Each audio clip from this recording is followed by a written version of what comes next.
Aksi kekerasan yang semakin meluas lantas memaksa sekitar 700.000 warga etnis Rohingya melarikan diri ke Bangladesh, negara tetangga terdekat. Arus eksodus ini terus terjadi hingga sekarang. Badan Perserikatan Bangsa-Bangsa atau PBB yang mengurusi masalah pengungsi, yaitu Komisi Tinggi PBB untuk Pengungsi atau UNHCR memperkirakan hingga pertengahan 2023 terdapat sekitar 1,29 juta jiwa pengungsi dari Myanmar yang tersebar di banyak negara. Dari jumlah itu, 84,4% atau sekitar 1,1 juta orang diantaranya merupakan etnis Rohingya. Persentase yang begitu besar tersebut karena mereka merupakan kelompok yang paling rentan menjadi korban kekerasan. Sejak 1982, pemerintah Myanmar secara resmi tidak mengakui Rohingya sebagai etnis yang diakui oleh negara. Dengan demikian, seluruh orang Rohingya di Myanmar dicabut hak kewarganegaraannya dan dianggap sebagai penghuni ilegal. Diskriminasi terhadap etnis Rohingya ini semakin bertambah parah seiring dengan menguatnya kelompok nasionalis Buddha di Myanmar. Melansir laporan dari Council on Foreign Relations, warga etnis Rohingya di Myanmar harus mendapatkan izin untuk bepergian dan menikah. Para pasangan Rohingya juga hanya diperbolehkan memiliki maksimal 2 anak.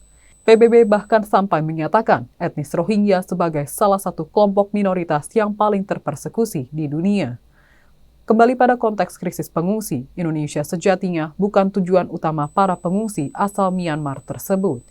Ini dapat terlihat hanya sekitar 0,1% atau 1.600 orang dari 1,29 juta pengungsi Myanmar yang tercatat berada di Indonesia hingga Desember 2023. Mayoritas pengungsi Rohingya menempati Bangladesh, yakni sebesar 74,6% atau 967.842 jiwa. Setelah itu disusul Malaysia yang menjadi negara tujuan kedua dengan 12,2% dan berikutnya mengarah ke Thailand sebanyak 7% dan India sekitar 6,1%. Meski Indonesia hanya menerima bagian kecil dari total jumlah pengungsi, kedatangan para pengungsi etnis Rohingya ini memantik perhatian nasional.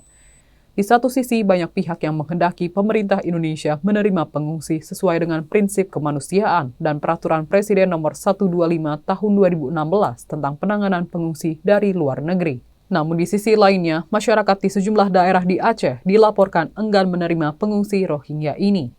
Mereka beralasan para pengungsi Rohingya yang telah ditampung menunjukkan perilaku yang kurang baik dan kabur dari kamp pengungsian. Isu pengungsi Rohingya ini mengingatkan bahwa Indonesia tidak bisa melepaskan diri dari krisis keamanan dan konflik internal negara lain. UNHCR mencatat hingga 2023 ada sekitar 12.818 pengungsi dan pencari suaka yang berada di Indonesia. Hampir semuanya berasal dari negara-negara yang didera konflik berkepanjangan. Jangan lupa follow, like, dan subscribe sosial media Tribun Jateng. Download Tribun X sekarang, menghadirkan lokal menjadi Indonesia.